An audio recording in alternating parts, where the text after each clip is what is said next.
Hello and welcome to the Geeks Review. I'm Royce. And I'm Joshua. Our review of Cruella, the live-action Disney reimagining of 101 Dalmatians, will be on next week's show. This week we'll be talking about our favourite Batman movies, live-action and animated. Enjoy.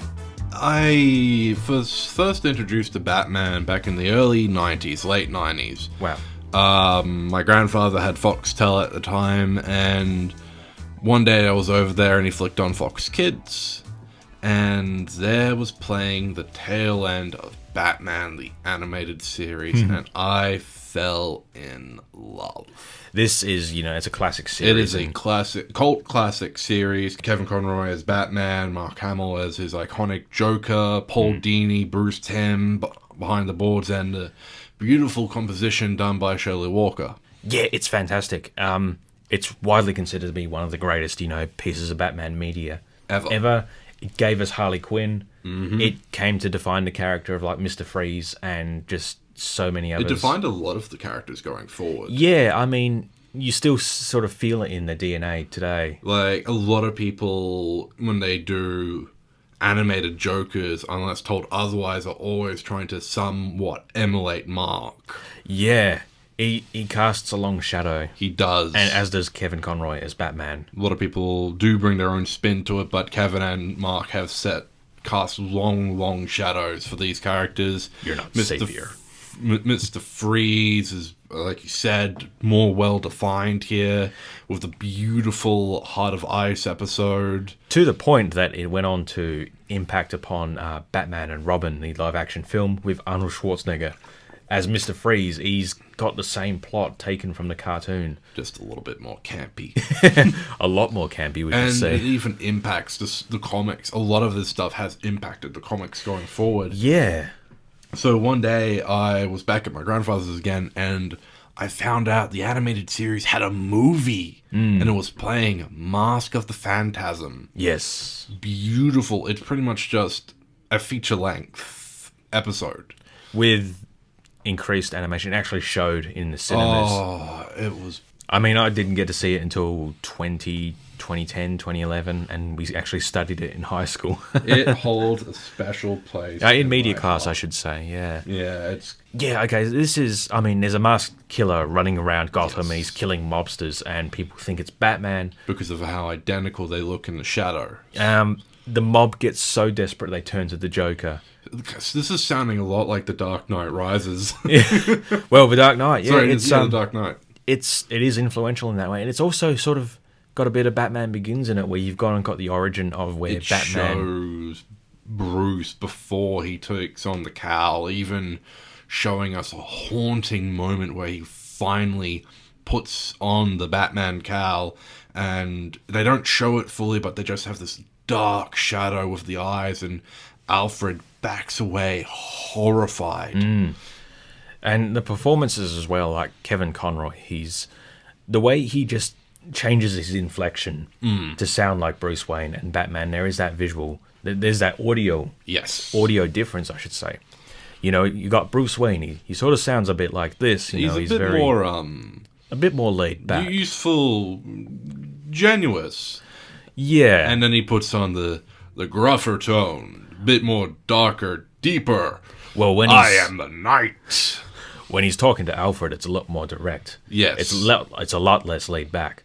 And when he puts on the cowl, it becomes something else entirely. I am darkness. I am the Knight. This is just me showing off my Batman voice. A little croaky, but it is what it is. You think you know everything about me, don't you? I very much ought to, sir. I did diaper your bottom. But yeah, Mask of the Phantasm was... brilliant. The Mask Killer actually has a wonderful reveal later on, and the climax is, explosive. Mark Hamill comes up and just rips and tears as the Joker. Yes, I won't even try because my voice can't take the pressure. We're not even going to try on this because it's too hard. It's too iconic, and everyone knows how it sounds. Like, you show images of... It's literally images you can hear when you picture Mark Hamill's Joker. You can almost hear it. Yeah, he's great. The story follows along the Beaumonts, shows more of Batman's past and his relationship with the Beaumonts. It's funny, actually. There's the character of Artie, who the Joker has like this scene with, and it's the guy from Die Hard. He's the guy that John McClane's wife is like hanging around with, and he's always like running his mouth. Oh yeah, same actor. Heart Watcher. Yes. Speaking of animated films, yeah, I mean that film was like sort of so iconic to this day. You've gone and got like every year there's an animated Batman movie that comes out, whether it's something entirely original or something very good. rarely, or it's an adaptation of something. I mean, delve into the darker end of these animated films. The Killing Joke, which came out in 2015, 2016. Yes. Saw the return of Kevin Conroy and Mark Hamill to the roles of Batman and the Joker, adapting... That was Mark's one demand. I will come back as the Joker, because at that point he had retired from the role after reprising him in the video game Arkham City. Which we might get to in a little bit. Yes. But The Killing Joke is considered to be like one of the greatest Batman comics ever written. It's written by Alan Moore. I have it at home. He wrote Watchmen, fantastic artwork as well. Basically, it puts forward the idea of like what happens to a man after one bad day. It shows us an origin story of the Joker, how he came to be the way he is, and it's also quite impactful upon the character of Batgirl. Yes. Barbara Gordon, the daughter of Commissioner Jim Gordon, who is shot and paralyzed by the Joker, and he does some horrible stuff to her. The movie, which we'll get to in a second, yes, sort of turns that up, you know, turns the dial to 11 and sort of makes it a lot more unpleasant than it needs to. It tries a little bit too hard. Yeah. The original comic was like intended to just be a one-off, and it came to impact upon the comics for decades going forwards. I mean, Barbara Gordon was shot and paralyzed, and she could no longer be Batgirl anymore, so she became Oracle. She became Batman's like tech support, and sort of tech support for like the Birds of Prey and all that. It was only like in the last decade or so she's sort of become Batgirl again, but that's still something that impacts upon her. After reboot, after reboot, after reboot. Yeah. She is my favourite Batgirl, and I love her as Oracle, but it's sort of... This film... Oh my god, okay, so... with the comic, you have the benefit of all these other issues and decades in history. So when Batgirl gets shot, it's a massive moment. But with a movie, they go like, oh, well, we haven't done anything with Batgirl since the 90s, so what do we do? They add in an extra half an hour story. Oh my god, it's so bad. Just to pad the runtime. And try to establish Barbara, Batgirl, as a character and make her as like a lovesick, you know, horny teenager for Batman. She and Batman... frustrated tension, yeah. Which is something that was touched upon in Batman Beyond. It was something which I kind of liked as a fan, but when I saw it, just the way they did it made me go, no, don't do that. No. Never do that, because they use it really left field and forced. It's to give you context, so when she's shot, you feel something, but I think a lot of the audience just felt contempt for her after that first half an hour. Yeah. Which is a shame, because I like Batgirl, you know. Yeah. But even I felt it, you know. I was like, oh, I'm not sure I like you too much in this story. No. And all the visually interesting things from that story I just wiped away, and it's just got this generic art style which sort of pays homage to...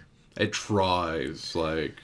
Not... I get it, not everything in the comics can translate over in the way of art style, but they tried and they failed here. Even with some things, it feels like they didn't even try. I mean, there's an iconic sort of chase that Batman has with Joker, where Joker's running through a hall of mirrors. Yes. And he's yelling over the intercom, like, he's questioning Batman, like, what do you stand for? What do you believe in? Why aren't you, you know, breaking at any of this? And Batman bursts through one of the mirrors and catches him. And in the movie, it's replaced with just a generic chase, because they evidently went like, oh, we can't animate mirrors. That's too hard. We're on a deadline here. We got to fart this out and, you know, move on to the next one. Cost-cutting at its worst. And it really suffers. Mm-hmm. And even Mark Hamill's sort of like, why aren't you laughing? Felt a bit strained. Anyway, on to something better. Something better. Well, a small little dip into live action, because I've got a handful of animated films I could go on and on about, Batman Batman Sub-Zero, Under the Red Hood. Under the Red Hood is great. It is very distinct in its art style. I haven't read much with the Jason Hood time as Robin. Yeah. But it stands out more than the modern features, so I don't want to harp too much on about the animated stuff because I could be here until the dawn of time. But yeah, John DiMaggio, Bender from Futurama as the Joker. Great Joker. Yes. I think he's like one of my favourites up there.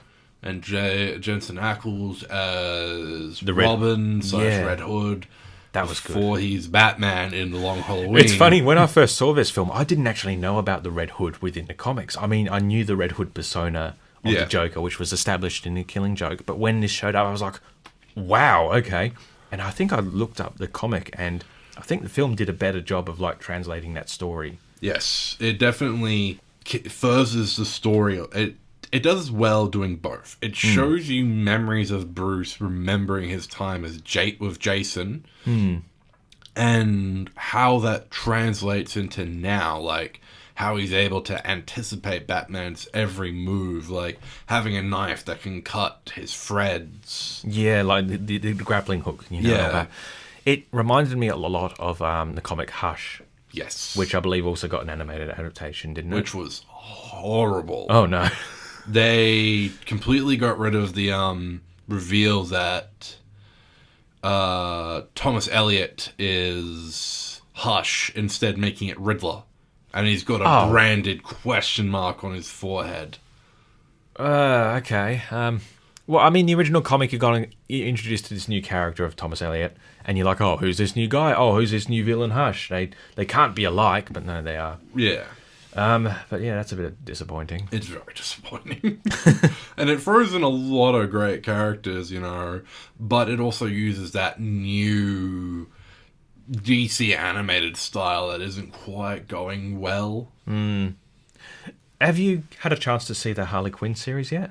Yes. Oh, what do you think of that? I've still got it. I've not... Nah. Well, I want to see it still. Funny, but it tries a little bit too hard to go, we're pushing the envelope. Yeah. I don't get me wrong. It's some great performances in there, but it's not my thing. Something good then. Something good, something great. I want to talk about Batman 89.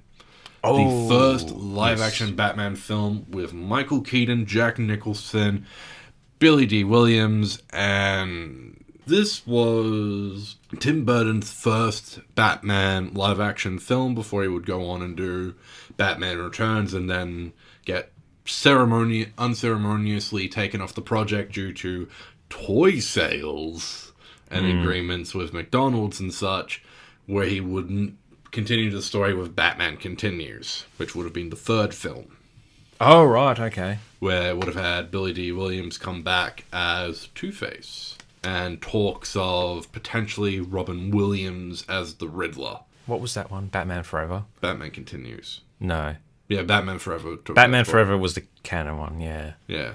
With Joel Schumacher directing, and you had Tommy Lee Jones as Two-Face. And Val Kilmer as Batman, who I think is an underrated Batman and Bruce Wayne. He did it right. Yeah. Not my favourite, but he definitely is better than George Clooney. And, hi, I'm George Clooney. I'm just wearing a bat suit. Yeah. But 89, yes. This Batman is 89, as I like to call it. This was really like the first sort of cultural exploration. This was really the first cultural exploration of like a really grim, dark Batman that we were seeing in the comics at the time. I mean, it's saturated in blackness. It came to influence the Batman animated series. It's got like heavily grimy Art Deco sort of, just Tim Burton stylings and Gothic and architecture and all that. It was great. Wonderful performances from Michael Keaton and of Jack Nicholson, who actually didn't want to do the role. Oh, really? They enticed him in to do the role by saying we'd offered it to Robin Williams. Right, yeah. Similar deal has happened with Robin Williams throughout the Yeah. thing. He was actually up for playing the Joker in The Dark Knight, or maybe that was just a rumour. He was considered. That was a rumour he was considered, but he's also been considered for the Riddler many times over. He was considered for the Riddler for The Dark Knight. Right. he was definitely considered, but then they decided we're going to stick with Joker. Because he was in Insomnia, which was a Christopher Nolan film, and Christopher Nolan does like to, have familiar faces return. Yes.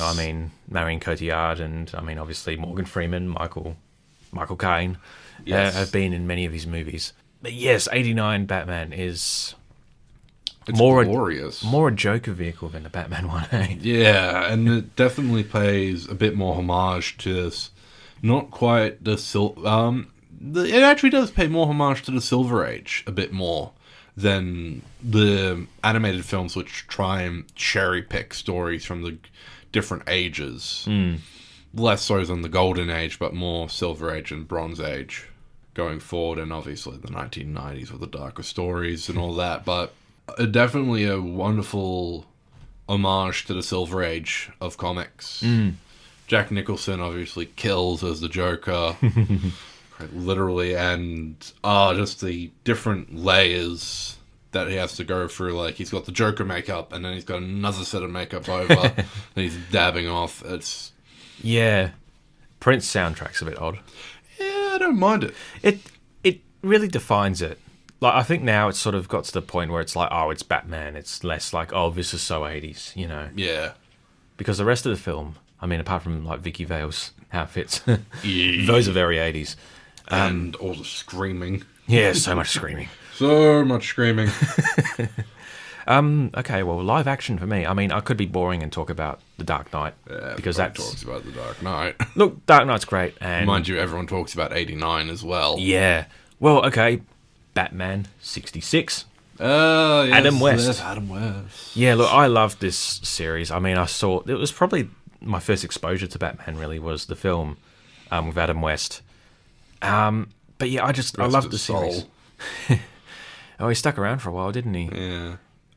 With the Batman animated series, especially from like series 2 onwards, it got to the point where it's like, you've seen one episode, you've seen them all, it's the same formula, it's the same deal. But just having those iconic characters played by those actors, Cesar Romero as the Joker is... You might be able to say that over the phone, Batman, but if you were here right now, I would pound the dazzling daylights out of you. Start pounding, Joker. That's great.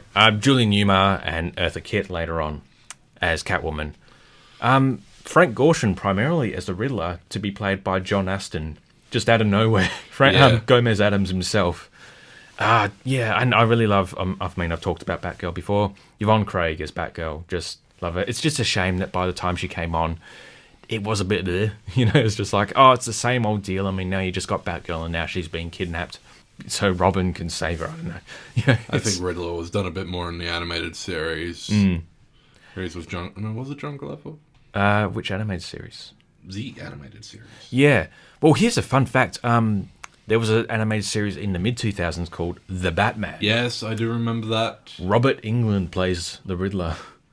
Freddy Krueger himself. What? Yeah. I remember seeing that episode, but I didn't realize it was Robert Englund. Oh my god. I don't know. That was a weird series. I loved it because it was really, I guess, my first proper, The Dark Knight had just come out and this was on and I was watching it, I was loving it. I fell in love with Batgirl there.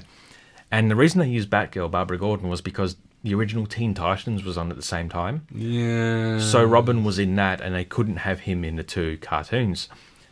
As soon as Teen Titans ended, they said, bye Batgirl, we've got Robin now. No joke, they literally just throw her out and she just never really shows up again. Yeah. But that was fun. I like Kevin Michael Richardson's Joker. That was actually... he's probably up there. Yeah, with a good iconic impersonation. Well, not impersonation, but interpretation. He's Kevin Michael Richardson. He's known for a lot of deep voice characters. Captain Gantu in Lilo and Stitch. Hello, yeah. Trog. He's got that deep voice, and when he does the Joker, he goes really deep and really high. And he's very much of the same style as Mark Hamill, but he's his own unique thing, and I think he's my probably favorite episode is when he tries to swap places with Batman, trying to reverse the status quo. But when he's taking out criminals, he's going after even the most petty stuff. he Litterbugs. Jokerizes the mayor's daughter, played by Adam West. Yes. Because she has 12 items in a 10 items or less aisle. Aisle of a checkout. We should say as well, the mayor was played by Adam West, not the mayor's daughter, although it probably was. No, it was his mother. Oh, his mother, that's right, yeah. Also, Adam West was in the Batman animated series as a actor who inspired The Grey Ghost. The Grey Ghost. Beware the Grey Ghost. Brilliant episode. Which is really interesting because a world where Batman is a real character, is like a real person, is a world where Batman doesn't exist as a fictional character. So the Grey Ghost is kind of an answer to that. The Grey Ghost is the Batman for their world. He's that fictional character based on like Zorro, based on the Phantom. Yes. And yeah, really an inspiration for Bruce Wayne within that story. Pretty much. And it's just I do agree there were some good episodes from The Batman, but yeah, I remember they do like a future one, and I mean Barbara's Oracle for some reason. Oh god, that's a depressing thought to think if that Joker did that to her. Yeah, well, he's done a lot of crazy things. He created a Clayface. Yeah, oh god, there's so many Clayfaces in that show. Yeah, there's two. Well, there was two in the proper continuity. They never did Two-Face, and they never did Scarecrow. No. Which I would have weird. I mean, they did do Penguin as a mainstay. Yeah, that was Tom Kenny. That was the voice of SpongeBob SquarePants as the Penguin. They did Black Mask. Oh yeah, that was interesting. That was actually really good. One of my favorite Black Mask performances. I really liked him in going back to Red Hood. Yes. Yeah, I really liked him in that as well. But yeah, that future episode, you've gone and got like a bit of Frank Miller's, Dark Knight Returns, which we should maybe talk about a little as well. Yes, actually, I was thinking about that, but those two movies in themselves deserve their own episode. Yeah, well, just very briefly talking about it. I mean, this comic written by Frank Miller, who did Sin City and 300. It's a world where Batman hung up the cowl and sort of retired. Forced to retire. The Justice League was forced to retire or be put in prison. Superman's the only one who really continues on, but he works with the government. Specifically Ronald Reagan. The Reagan administration. Yeah. And yeah, so it's funny, actually, because you had Jason Todd, he was the second Robin, and Dick Grayson had, long left. He went off and became Nightwing. Yeah. So Jason Todd was murdered within the comics by the Joker. Which was all because of a fundraiser. Yeah, that it was... DC did. Yeah, they put it to... They opened the polls to the readers and like, okay, is Jason going to live or is he going to die? And people voted for him to die, and I think they sort of anticipated he was going to die, and, sort of... of course, that had major ramifications. Died horribly, though. Yeah, beaten to death with a crowbar and then blown up. Horrible. And that had major ramifications for, like, the ongoing series. I mean, it then led to Batgirl being paralysed. Yes. But that was kind of like... You look at The Dark Knight Returns and you look at The Killing Joke, and they're kind of like two reactions to that event of Robin being killed. I mean, The Killing Joke opens with Batman going to Joker, like, saying, we can't keep doing this, or one of us is going to die if we do. And The Dark Knight Returns is like, well, no, this traumatizes Bruce so much he gives it up and has to come back 20 years later. And that's what this film basically is. Well, he's forced to hide up, and Joker just goes comatose. Yeah, Joker in this is voiced by Michael Emerson. Yes. Who was in Saw, which we talked about it on the show a few weeks ago. And Peter Weller, RoboCop himself, voices Batman in this. And it does pay homage to the artwork style of of Alan Moore. Yeah, it's really, really intense. I mean, the fact that the story has to be spread over two episodes, like two movies. Two parts, and it doesn't shy away from a lot of stuff. I mean, it has the infamous talk show scene. I think a better talk show scene than Joker. Where that was paid homage in by the Batman animated series with Almost Got Him. So that is an episode where a bunch of villains are sitting around a table, Killer Croc, Poison Ivy. I remember this one. Yeah. I throw a rock at him. Killer Croc's big rock. Killer Croc's master plan to destroy Batman. And then Joker with the talk show. filling the room full of laughing gas Yeah. and strapping Batman to an electric chair powered by laughter. Yeah. But in The Dark Knight Returns, he just kills hundreds of people. At the Yes. snap of a finger. The same, still using the gas, but, you know, children's cartoon versus a mature movie. I remember the talk show host in that in the movie was actually played by Conan O'Brien. Do you guys get to keep these? Yeah, sure. You do whatever you want with that. We've got a whole cupboard of the back room. Awesome. Yeah, kills the guy with a mug, as one does. Gosh, yeah, and leads to an intense, where Batman is finally pushed over the edge and Joker, We need to talk about it Gruesome. as its own separate episode. We'll be back next week with a review of Cruella, the new Disney live-action film. We'll be back next week. Yes. I'm Royce. And I'm Joshua. Bye for now.